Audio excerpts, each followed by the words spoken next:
At 400 kilometers above Earth, the International Space Station orbits in serene isolation, a bastion of human ambition amid the void. An astronaut on a routine EVA, spacewalking along the truss segment, pauses to admire a distant thunderstorm's ballet below.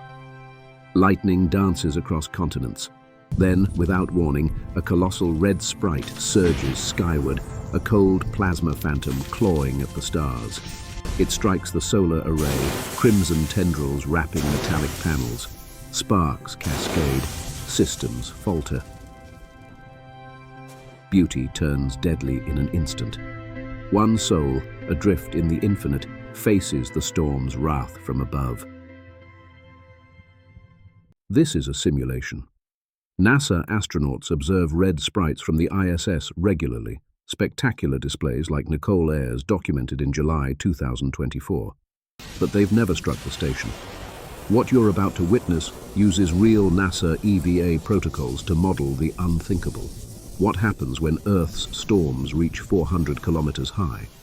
The cold plasma surges from the thunderstorm's core, clawing upward in crimson particle streams, nitrogen molecules igniting in milliseconds of red fury that induce currents in every conductor.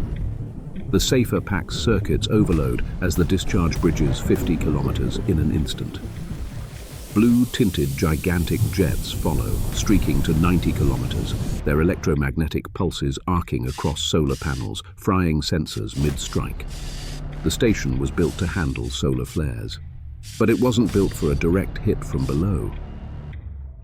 The incident unfolds in silence, amplified by the void's terror. Astronaut Elena Reyes, anchored to the P1 truss segment during maintenance, witnesses the red sprite's ascent. The discharge, channeling gigawatts, generates an EMP that surges through the station's exposed arrays. It overwhelms the Canadarm 2 robotic arm, Canada's 17-meter marvel of articulated metal, pivotal for EVAs, locking its joints in a cascade failure. Reyes's safer pack, the emergency jetpack with nitrogen thrusters for self-rescue, shorts out, propellant valves seize, displays go dark. Tethered but immobilized, she floats helpless 400 kilometers from safety. Comms crackle with static. Mission control in Houston loses telemetry. The truss vibrates, solar panels dim as power fluctuates. At this moment, I've seen the maps of disaster redraw themselves. One strike and an astronaut is stranded, the station wounded. Houston was gone, the arm was dead, and Elena realized she was the only thing moving in a static world. NASA's protocols activate like a well-rehearsed symphony against the storm, but tonight the instruments are out of tune. In Houston, flight controllers battle walls of static, invoking lightning commit criteria, rules forged from Apollo 12 scars, mandating no EVAs near electric fields. But the EMP mocks them. Reboot commands sent to the Canadarm 2 bounce back undelivered. The robotic arm remains a frozen monolith, gripping the truss but refusing to move. Cut to Reyes. Drifting in silence, she realizes the cavalry isn't coming. Her safer pack is dead weight. She checks her primary oxygen. 45 minutes. The manual says wait. But looking at the storm recharging below, waiting was a death sentence. Reyes begins the manual return, hand over hand along the truss segment's cold rails, gripping metallic handholds in zero-G darkness. Every meter is a victory over inertia. Below, thunderstorms brew more fury, gigantic jets lurking. The truss vibrates, residual EMP sparks dancing on handrails. I've witnessed such precipices. Here, terror amplifies as systems teeter. She was 10 meters away, but the storm below was recharging, and it was aiming for her. Climax approaches like an inexorable tide.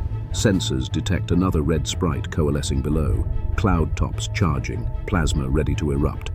Reyes propels forward, gloves clamping metallic rungs, Quest airlock mere meters away. The truss vibrates subtly, EMP echoes lingering, comms flicker. 10 seconds to discharge, Houston warns. She hauls herself into the outer chamber, slamming the hatch. Bulkhead seals locking with a resonant thud. The sprite unleashes crimson particles streaking skyward, brushing the station's edge. EMP waves buffet arrays anew, but inside, Reyes cycles the airlock, pressure equalizing. Canadarm 2 twitches back to life as reboots complete. Triumph amid terror. One life preserved by fractions. Safe within the Quest airlock, Reyes breathes recycled air, the station stabilizing. A reflection echoes. Earth's storms, confined no more, reach up to touch the heavens, turning wonder to warning.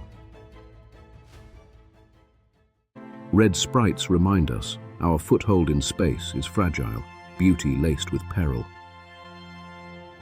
I've mapped the star's dual nature. In this strike, humanity endures. I am the cartographer, and this is the Atlas.